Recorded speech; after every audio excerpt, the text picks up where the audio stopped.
8일 화요일 교차로 뉴스 시카고에서 보내드립니다. 저는 임종렬입니다.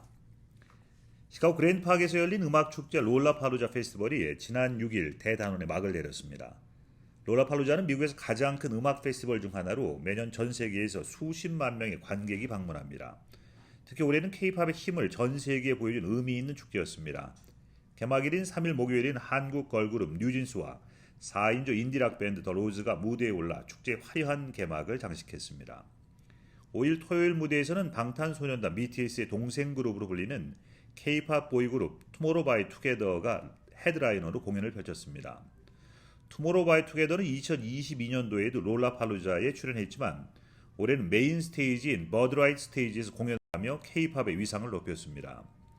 투모로우바이투게더 공연은 90분 동안 진행됐으며 I Know I Love You, Good Boy Gone Bad, Cat and Dog, Anti-Romantic 등 다양한 곡을 선보였습니다. 팬들은 투모로우바이투게더 열정적인 무대와 완벽한 퍼포먼스에 열광하며 환호했습니다. 투모로우바이투게더 공연은 K-팝이 전 세계적으로 사랑받고 있음을 보여주는 상징적인 무대였으며 시카고의 K-팝 문화에도 큰 영향을 미쳤습니다. 지난 주말 시카고의 스쿠터를 타고 놀던 8살 소녀가 한 성인 남성에게 머리에 총격을 받고 사망했습니다. 이유는 아이들이 타고 노는 스쿠터의 소리가 시끄럽다며 이를 못 견딘 한 성인 남성이 8살 아이의 머리에 총격을 가했습니다. 지난 5일 밤 시카고 포테이지 파크에서 일어난 사건으로 경찰은 6일 용의자의 아파트 부근에서 증거를 수집해 용의자를 체포했습니다. 목격자 주민에 따르면 범인은 소녀를 쏘기 전에 아이들이 너무 시끄럽다는 불평을 했다고 전했습니다. 총격 현장 부근의 나무 밑에는 동물 인형과 해바라기 꽃 등이 놓여졌습니다. 시카고 교육청은 성명에서 또 한 명의 어린 생명을 잃어 슬프고 참담하기만 하다고 발표했습니다. 뱅크 오브 호프가 총 $15만 규모의 2023년 호프 장학금 최종 선발을 마쳤습니다. 미 전역 8개 주에서 총 60명이 선정됐으며 학생당 $2,500의 장학금이 지급됐습니다. 뱅크 오브 호프는 선정된 학생들에게 장학금 수요 소식을 개별 통지했으며 이달 안에 필요 서류를 취합해 해당 학생이 2023-2024학년도 입학 예정인 대학을 통해 지급을 완료할 계획입니다.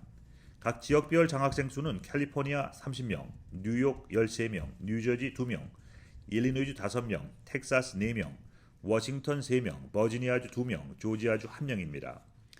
뱅크 오브 호프의 호프 장학재단은 2023년 고등학교 졸업 후에 미국에서 인가받은 2년제 칼리지나 4년제 대학교의 신입생으로 등록 예정인 학생을 대상으로 지난 5월 1일에 2023 호프 장학금 지원서 접수를 마감했으며 이후 3개월간의 심사 과정을 거쳐 최종 인원을 선발했습니다.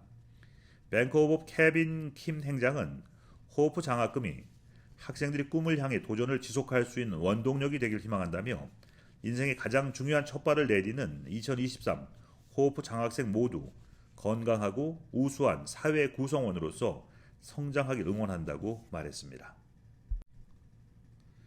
지난 5일 토요일 나일소지 아리랑 가든에서 평화문제연구소 미 중부지회와 국가전략연구소 충남대학교 주최로 2023 재외동포 통일문제 학술회의가 100여 명이 참석한 가운데 개최됐습니다.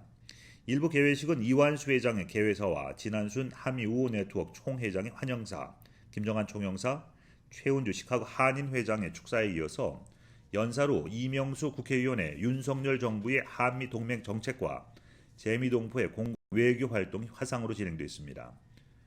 이어서 충남대학교 정치외교학과 교수 겸 국가전략연구소 신진 정치학 박사의 종교의 자유와 공공외교를 통한 한미동맹 강화를 주제로 한 세미나와 통일교육협의회 상임고문 신영석 평화문제연구소 이사장의 통일과 한미동맹 강화를 위한 싱크탱크의 역할을 주제로 세미나가 진행됐습니다. 이어진 공개질의 토론 순서는 정대환 중서부 상공회의소 이사장, 김정호 제양군인회 회장, 김주인 제양군인회 해외이사, 이진 메인타운십 교육위원, 최선주 종려나무교회 목사의 심도 있는 토론 시간이 이어졌습니다. 행사에 참석한 진한순 한미우호 네트워크 총회장은 한미동맹 70주년을 맞이하는 해에 통일 문제에 대한 미주지역 동포들이 한반도의 통일을 위한 구심점이 되어야 한다는데 다시 한번 깊이 공감하는 자리였다고 소감을 밝혔습니다. 이어진 만찬에서 인관원 평화문제연구소 부이사장은 1990년부터 시작해 33년이 된 평화문제연구소 미주 지부가 변화하는 통일 환경에 대해서 동포들의 이해를 제고하고 역할을 발휘하도록 노력하자고 만찬사를 전했습니다. 시카고 한국교육원은 8월 9일 저녁 7시부터 약 1시간 30분간 2023년 시카고 코리안 에듀케이션 센터 미래교육 포럼을 개최합니다. 이번에 개최되는 포럼은 디지털 시대의 자녀 교육을 주제로 한국의 저명한 미래교육 전문가인 정재영 교수를 초청해서 특별 강연을 듣고 청중들과 질의응답을 진행하는 방식으로 진행합니다. 특강은 평균의 함정에서 벗어난 맞춤형 교육, 챗 GPT의 강점과 약점, 챗 GPT의 교육적 활용 및 학습 활용법, 디지털 대전환 시대 자녀 교육의 방향과 과제 등을 주요 내용으로 진행할 예정입니다. 미래교육 포럼은 미래교육과 차세대 자녀 교육에 관심 있는 청중들을 위해서 시카고 한국교육원에서 올해부터 처음 개최하는 행사입니다. 코로나19 등으로 촉발된 원격 교육에 대한 폭발적인 수요와 함께 챗 GPT 생성형 인공지능 기술의 비약적인 발전으로 디지털 대전환 시대에 미래 교육에 대한 관심이 매우 높아지고 있는 것을 계기로 미 중서부 지역 등의 한인 학부모 및 교사 등과 함께 차세대 동포 교육에 교육적으로 이를 활용할 수 있는 방안 모색해보려는 취지로 마련됐습니다. 이번 포럼은 행사 취지에 맞춰서 온라인 포럼 방식으로 화상 회의로 진행되며 참석을 희망하는 경우 사전 등록을 해야 하고 사전 등록한 분들에 한해서 이메일로 참석 링크를 전달할 예정입니다.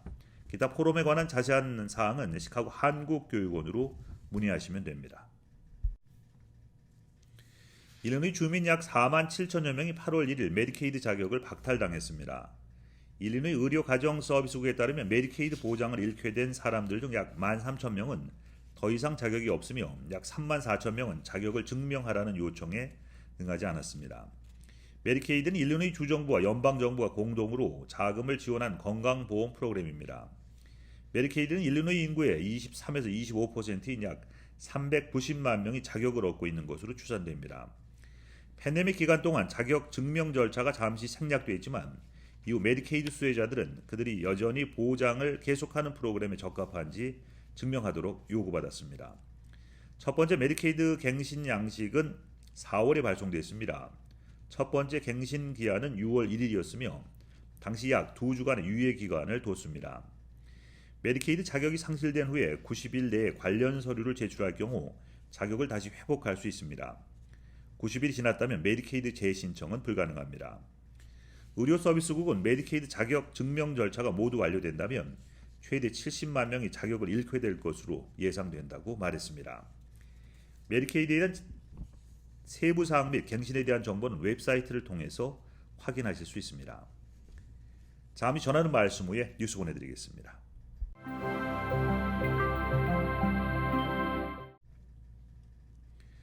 일리노이주는 공공안전에 위협이 되거나 나중에 무기를 불법적으로 사용할 수 있는 어린이, 무장 세력 또는 기타 사람에게 영향을 미치는 총기 광고를 불법화할 계획입니다. 일리노이는 총기 제조업체와 유통업체에 대한 소송을 허용하는 법안을 승인한 8번째 주가 됩니다. 총기 권리 옹호론자들은 이 계획이 헌법상 보호되는 총기 소유권뿐만 아니라 언론의 자유를 침해하는 불합리하게 모호한 법령이라고 주장했습니다. 이 법안은 최소 2006년 이후에 가장 치명적인 6개월간의 대량 학살이 발생한 이후에 나온 것으로 이 중 한 건을 제외하고는 모두 총기와 관련된 사건이었습니다.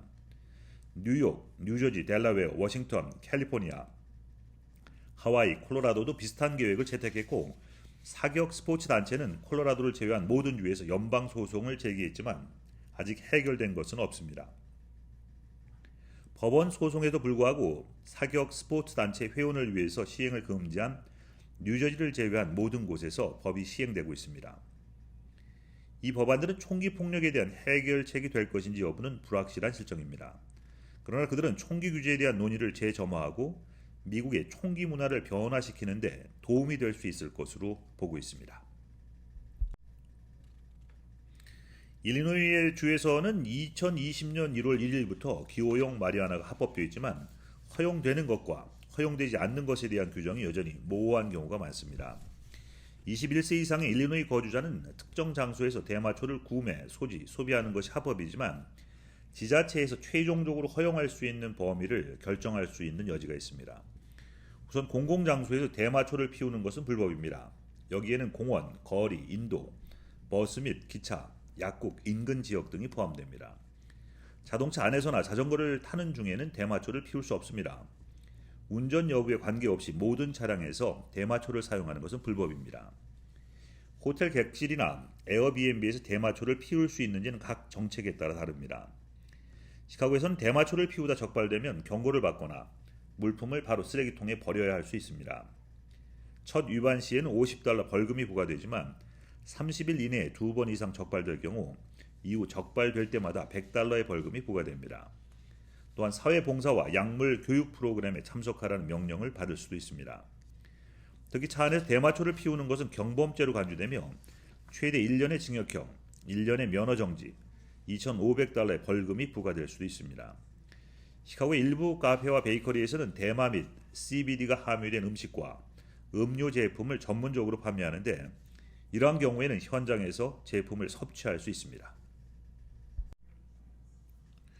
그동안 토네이도로부터 안전한 주로 여겨졌던 일리노이에 올해 들어서 미 전역에서 가장 많은 토네이도가 발생한 것으로 나타났습니다. 국립해양대기청이 발표한 자료에 따르면 일리노이는 2023년 전국에서 가장 많은 토네이도가 발생했으며 모든 기상 악화 보고에서 2위를 차지하고 있습니다. 일리노이는 올해 7월 31일까지 총 125개의 토네이도가 발생했습니다.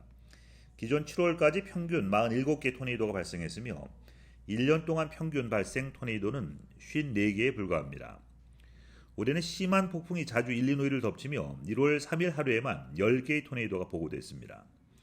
3월 31일에는 주 내에서 24시간 동안 37개의 토네이도가 발생하기도 했습니다. 올해 발생한 토네이도는 일리노이 주 중부에서 가장 많이 발생했지만 북부에서 발생한 토네이도 또한 기록 세웠습니다. 해양대기청은 올해 시카고 지역에 50개의 토네이도가 발생해 2015년 35개 기록을 넘어섰다고 말했습니다. 미 전역에 걸쳐 토네이도 발생 평균 건수는 증가하는 추세입니다. 하지만 기상청은 이는 최근 나아진 기술력으로 토네이도를 감지하는 능력이 나아졌기 때문일 수도 있다며 10년 전에 발생한 토네이도는 집계가 되지 않았던 것일 수도 있다고 말했습니다. 마지막으로 기상청은 일리노이 주에서는 1년 중 어느 달이든 토네이도가 발생할 수 있기 때문에 항상 대비해야 한다고 강조했습니다. 보수단체가 정부의 대학 학자금 대출 탕감 방안 시행을 막아달라며 법원에 소송을 제기했습니다. 6일 AP통신에 따르면 새 시민자유연합은 지난 4일 미시간주 연방법원에 바이든 행정부의 학자금 대출 탕감 방안 시행을 멈춰달라는 내용의 소송을 냈습니다. 이 단체는 바이든 행정부의 방안이 의회의 승인을 받지 않았고 국민들의 의견 수렴이 필요한 연방규칙 제정 과정을 거치지 않았기 때문에 불법이라고 주장했습니다. 또 기존에 시행되고 있는 공무원 대출 탕감 정책을 약화시킨다는 주장 등도 펼치고 있는 것으로 전해졌습니다. 이 단체는 보수 성향의 메케닉 공공정책센터 카토 연구소를 대신해 소송을 제기했습니다. 교육부는 이번 소송에 대해서 수십만 명의 대출자들을 빚더미에 앉히려는 우파의 필사적인 시도라면서 우리는 노동자 가정을 보호하는 것에 관해서는 물러서지 않고 한치의 양보도 하지 않을 것이라고 밝혔습니다. 앞서 연방대법원은 지난 6월 바이든 행정부의 학자금 대출 탕감 정책이 대통령의 권한을 넘어섰다고 판단했습니다. 해당 정책은 코로나19 팬데믹 이후 부채 상환으로 어려움을 겪는 이들을 상대로 소득 기준 최대 $2만 채무를 변제해 준다는 내용입니다. 이 판결 이후에 바이든 행정부는 약 80만 명을 대상으로 $390억 달러에 달하는 학자금 대출금 잔액을 탕감해 주겠다는 방안을 발표했습니다. 국세청이 종이 서류 작업을 중단하고 2025년까지 전면 디지털 전환을 목표로 하고 있다고 발표했습니다. 이에 따라서 납세자들은 다음 세금 신고 시기부터 종이 제출 서류 제출이 아닌 디지털 서류를 제출해야 될 전망입니다. 제니 넬런 재무장관과 데니 워펠 국세청장은 지난주 국세청의 골머리를 앓게 한 많은 양의 서류 작업을 줄이는 종이 없는 계획을 발표했습니다. IRS의 이 같은 노력은 지난해 8월 법으로 통과된 인플레이션 감소법에 따라서 10년간 $800억 현금이 투입돼 지원될 예정입니다. 종이 없는 계획에 따르면 대부분의 납세자들은 2024년부터 세금 신고서를 제외한 모든 서류를 디지털 방식으로 제출할 수 있게 됩니다. 그리고 2024년부터 새로운 전자세금 신고서 무료 제출 시스템을 시범 운영에 따라서 국세청은 2025년까지 세금 신고서를 포함한 모든 업무를 디지털 방식으로 처리할 수 있게 됩니다. 이 계획에 따라 IRS가 10억 건 이상의 예전 문서를 보관하는데 연간 지출됐던 4천만 달러가 절감될 예정입니다. IRS에 따르면 새로운 방식은 세금 환급을 몇 주나 단축할 수 있을 것으로 기대하고 있습니다. 메가밀리언스 복권의 1등 당첨금이 15억 5천만 달러를 넘어 역대 최고액을 경신했습니다.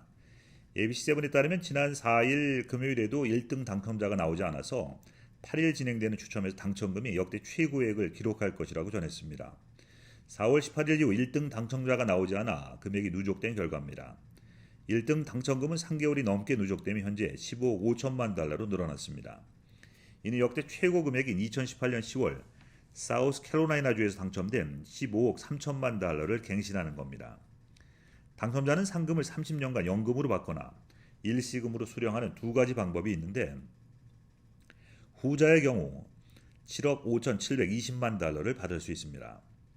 메가밀리언스의 관계자는 미국 전역에서 많은 참가자가 있고 다수가 복권을 처음 접하는 사람들이기 때문에 역대 최고 당첨금이 나올 가능성이 높다며 추첨일 전까지는 그 액수를 정확하게 예측하기 어렵다고 말했습니다. 복권 전문가에 의하면 메가밀리언 잭팟이 당첨될 확률은 3억 257만 5,350분의 1입니다.